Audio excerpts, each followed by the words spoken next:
देखिए, ये प्रदेश हित और जनहित में है, क्योंकि चंडीगढ़ में बहुत सारा कन्फ्यूजन होता है कि ये हरियाणा की राजधानी है, ये पंजाब की राजधानी है, ये चंडीगढ़ अपने आप में कहाँ है, चंडीगढ़ खुद में केंद्र शासित है। तो बिल्कुल क्लियर हो जाएगा कि पंजाब के लोगों को राहत देने के लिए पंजाब के बीच में कोई जगह हो जहां पंजाब के लोग आराम से आ जा सके और काम कराया जा सके। अभी क्या हो रहा है, पंजाब के लोगों को तो असुविधा होती है चंडीगढ़ आने में, और चंडीगढ़ में बड़े बड़े बिल्कुल लंबे चौड़े महल के जैसे बना के वहां के मिनिस्टर, और जो मिनिस्टर भी नहीं है, बड़े पदों पे कुछ लोग बैठे हैं और विलासिता की जिंदगी जी रहे हैं। दिल्ली में ना सही तो चंडीगढ़ में चले गए हम। तो उन लोगों को जनता के हित में और पंजाब के बीच में रह करके पंजाब के लोगों का काम करना पड़ेगा। अभी खुद तो लंबे चौड़े मकानों में यहाँ चंडीगढ़ रह रहे हैं, और पराली की इतनी बड़ी समस्या है किसानों की कि किसानों पे पेनल्टियां ठोकी जा रही हैं, और उनके पराली को कैसे खरीद के सरकार कैसे करे ताकि पॉल्यूशन भी रुक सके, दिल्ली भी सांस ठीक ले सके, वहां के लोगों को सुविधा भी मिल सके। अगर इस तरह की सोच के साथ कोई बिल लेके आया जाता है तो सब लोगों को स्वागत करना चाहिए इसका। भगवंत मान ने इसका विरोध भी किया है, क्या है? देखिए, भगवंत मान साहब हमारे साथ सांसद रहे हैं, मुझे पार्लियामेंट में आते थे। कई बार तो ऐसी स्थिति होती थी पार्लियामेंट से निकाला गया, तो उन्हें चंडीगढ़ का मोह छोड़ना चाहिए और प्रदेश में पंजाब में रह के पंजाब के लोगों को काम करना चाहिए। चंडीगढ़ में बड़े आलीशान मकानों में रहने के बजाय किसानों के बीच में वहां रह करके और पराली वाली समस्या को तुरंत दूर करना चाहिए। किसान भी परेशान है और दिल्ली की जनता पॉल्यूशन में सांस नहीं लिया जा रहा हम लोगों पे, जो सारा वहां से क्रिएट है। तो वो चंडीगढ़ का मुंह छोड़ें, विलासिता को छोड़ें, बड़े बंगलों का त्याग करें, पंजाब के किसानों के लिए, पंजाब के लोगों के लिए काम करें, और वहां पराली वाली समस्या को कोई भी हल निकाल कर तुरंत दूर करें। क्योंकि 11 साल लगातार यहां से जब पंजाब में कांग्रेस की सरकार थी उसको कोसते रहे, तो उसका हल निकालें और इस चीज पर राजनीति ना करें। ये प्रदेश की जनता के हित में है। सर, कर्नाटक के पूरे मसले पर आप क्या कहेंगे? सिद्धरामैया ने मुलाकात भी की थी अपने हाईकमांड से, लेकिन वो कह रहे हैं कि संगठन की गतिविधियों को लेकर बातचीत हुई है, कोई मतभेद नहीं है। कर्नाटक सरकार का आपस में उप मुख्यमंत्री और मुख्यमंत्री का टकराव याद दिलाता है वहां क्रिकेट के समय जो एक इवेंट हुआ था, कितने लोगों की मौत हुई थी, और उसमें भी इन दोनों का टकराव था। उसने उस पे डाला, एक दूसरे ने एक दूसरे पे डाला। और याद दिलाता है राजस्थान की सरकार, जहां सचिन पायलट प्रदेश के कांग्रेस के अध्यक्ष थे, उनका चेहरा सामने रख के चुनाव हुआ और उनको वहां का राजस्थान का मुख्यमंत्री ना बना के गहलोत साहब को बना दिया। और वहां 5 साल ऐसे ही कहते रहे, कोई दिक्कत नहीं है, कोई टकराव नहीं है, सब ठीक है।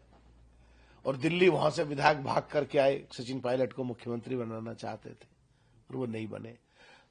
तो जो अपने सिद्धरामैया साहब है, करीब करीब इनका तय है बदलना। डी शिव कुमार ने राजस्थान से सबक लिया है, और ये कितनी भी लीपापोती करते रहो, आने वाले समय में वहां नजारा राजनीतिक खेल और डिप्टी चीफ मिनिस्टर को पलट करके खुद बढ़ने को लगता है, ऐसा सुनते हैं और माहौल को देख करके ऐसा लगता है।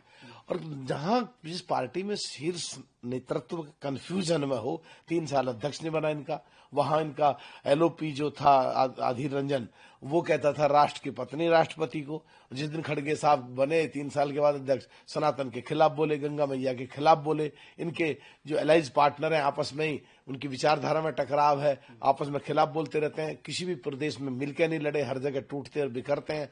तो इनका तो ऐसा होना ही है। G23 ग्रुप भी कांग्रेस में है, कांग्रेस में भी अंदर गुटबाजी है।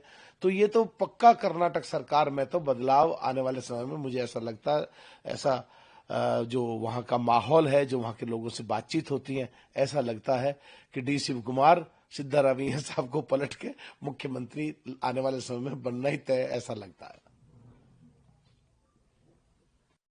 राष्ट्रपति धनखड़ जी के भोपाल दौरे के बाद दिग्विजय सिंह का एक बयान आया है कि प्रोटोकॉल का पालन नहीं किया गया उनके दौरे के दौरान, तो क्या आपका कहना है? दिग्विजय सिंह जी को और कांग्रेस को इनकी अगर इतनी चिंता हो रही है, अगर ये दोगली बात नहीं कर रहे हैं, तो जब चुनाव लड़ रहे थे ये धनखड़ साहब, तो इन्हें चुनाव हरवाना चाहते थे। वो ये पिछड़े समाज से थे, किसान समाज से थे, तो जब तो चिंता नहीं थी इन्हें तो नकारात्मक बात करके कुछ ना कुछ टेलीविजन या अखबार की सुर्खी में जाना है, और ये तो इन्हें चुनाव हरवाना चाहते थे। इनसे बड़ा दुश्मन कौन था?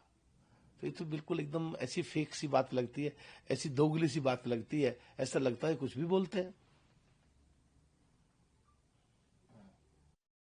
तो दिल्ली ब्लास्ट को लेकर कई तरह की खबरें हैं, पाकिस्तान का उसमें इन्वॉल्वमेंट अब जो है फडणवीस ने भी कहा है कि प्रॉक्सी ब्लास्ट की पूरी जो योजना थी वो तैयार की गई थी, तमाम जगहों पर ऐसे ब्लास्ट हो सकते थे, और भी कई राजनीतिक बयान आ रहे हैं। क्या पूरे मसले पर क्या कहेंगे? आज की भाषा में सो कॉल्ड इंडिया गठबंधन, बिहार की भाषा में महागठबंधन, और 26/11 बंबई के हमले की भाषा में यूपीए की सरकार जब थी, जो देश वो आज नहीं है, जो सरकार का नेतृत्व था उस समय वो आज नहीं है।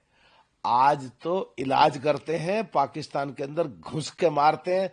तमाम हमारे देश की एजेंसियां जांच कर रही हैं, जहां भी कोई चीज ऐसी आएगी माकूल जवाब समय के अनुसार दिया जाएगा।